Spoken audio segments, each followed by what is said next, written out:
दोस्तों, हमारी दुनिया रहस्यों से भरी हुई है, जिसमें अलग अलग और रोचक रहस्य हमेशा ही लोगों को चौंकाते रहते हैं। तो कई ऐतिहासिक घटनाओं से पर्दा भी उठाते रहते हैं और साथ ही ब्रह्मांड के अलग अलग पहलू से हमें अवगत भी कराते रहते हैं। हाल ही में हमारी पृथ्वी पर एक ऐसी जगह के बारे में पता चला है जिसके बारे में जानकर आप हैरान हो जाएंगे।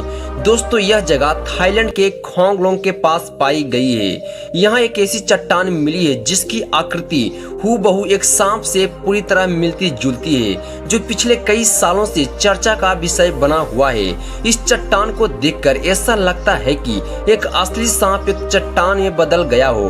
दोस्तों, यह सांप की चट्टान अपने आप में बहुत सारे रहस्यों को समेटे हुई है। भारतीय दंते कथाओं में और अन्य जगह की दंते कथाओं में नागों के बारे में बहुत कुछ लिखा है, पर क्यों इस तरह की चट्टान का मिलना न जाने क्यों नागलोक के होने का दावा करता है। दोस्तों, यहाँ के स्थानीय लोगों का मानना है कि यह सांप का चट्टान एक श्रापित चट्टान है, जिसे लोग श्रापित राजा युलू से जोड़ते हैं और उनका यह मानना है कि यह सांप का चट्टान एक दिन वापस चट्टान से सांप बन जाएगा और फिर एक इंसान। दोस्तों, यह घटना कोंगलोंग लेक के पास की है, जो कि थाईलैंड में पड़ता है। उस समय इस जगह का नाम रातपा नाखेन था, जिसके राजा थे युलू।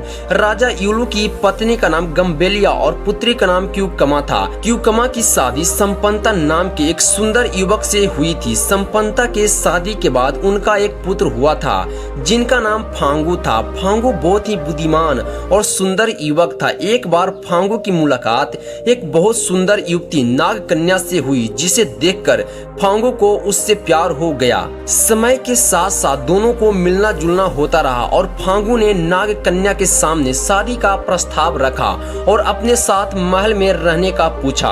नाग कन्या इस बात से बहुत खुश हुई कि फांगू उससे बहुत प्यार करता है, किंतु मन ही मन उसे एक बात की चिंता थी कि जब फांगू को इस बात का पता चलेगा कि नाग कन्या मनुष्य नहीं है, तो फांगू उसे छोड़ देगा। वास्तविकता में नाग कन्या सर्प योनि की एक महिला थी, जिसे वहाँ की भाषा में नाका कहते हैं। नाग कन्या ने ही सबसे पहले फांगू को देखा था और उसे आकर्षित करने के लिए सुंदर स्त्री का रूप धारण किया था। अब इस दुविधा से बचने के लिए नाग कन्या नागलोक गई और अपने प्रेम से संबंधित बात अपने पिता को बताई, जो नागलोक के राजा थे। नाग कन्या एक इंसान से शादी करना चाहती थी और इस बात से नागलोक के राजा बहुत परेशान थे, क्योंकि आज तक कई भी इंसानों की और नागों की शादी नहीं हुई थी। इसलिए वो अपनी पुत्री की शादी एक इंसान से नहीं करना चाहते थे। नागलोक के राजा अपनी पुत्री से बहुत प्यार करते थे और अपनी पुत्री के जिद के आगे झुकना पड़ा। नाग कन्या और फांगू की शादी के लिए एक समारोह किया गया, जो कि 7 दिनों तक चला। रातपा नाखेन में किसी को नहीं पता था कि यह एक नाग कन्या है और 3 साल तक सब कुछ अच्छे से चलता रहा, किंतु नाग कन्या और फांगू को कोई संतान नहीं हुई थी और यही चिंता मन ही मन नाग कन्या को खाए जा रही थी। मनुष्य योनि में वो चिंता के कारण बहुत ज्यादा बीमार रहने लगी थी, जिसके कारण उसने दोबारा सर्प योनि में जाने का निर्णय लिया। तभी एक नौकरानी ने नाग कन्या को इंसान योनि से सर्प योनि में बदलते हुए देख लिया। वो नौकरानी ये सब देखकर बहुत भयभीत हो गई और वहां से भाग गई और नाग कन्या के सांप में बदलने की बात आग की तरह पूरे राज्य में फैल गई।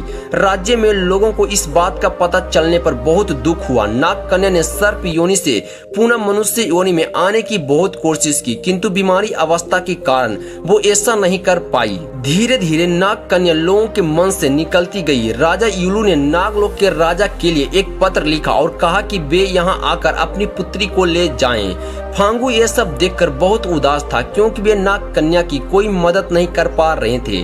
नागलोक के राजा अपनी पुत्री से बहुत प्यार करते थे और जब वे अपनी पुत्री से मिलने आए तो अपनी पुत्री की इस दशा से वे बहुत क्रोधित हुए और अपनी पुत्री को अपने साथ लेकर चले गए और जाते जाते कहा कि वे अपनी सेना के साथ वापस आएंगे और रातपा नाखेन का नामो निशान मिटा देंगे। उसी रात वे अपनी पूरी सेना के साथ वापस आए और रातपा नाखेन के सभी लोगों को मार दिया और रातपा नाखेन पूरी तरह से जलमग्न हो गया, जो कि आज वर्तमान में खोंग लोंग के नाम से जाना जाता है। नागलोक नरेश ने राजा यूलू को एक नाग बना दिया और ये श्राप दिया कि वे इस योनि से तब तक मुक्ति नहीं हो सकते हैं जब तक रातपानाखेन पूरा एक शहर नहीं बन जाता है। और यहाँ के लोगों का यही मानना है कि पत्थर से बना ये नाग राजा यूलू हैं जो इंसान से सर्प बन गए थे।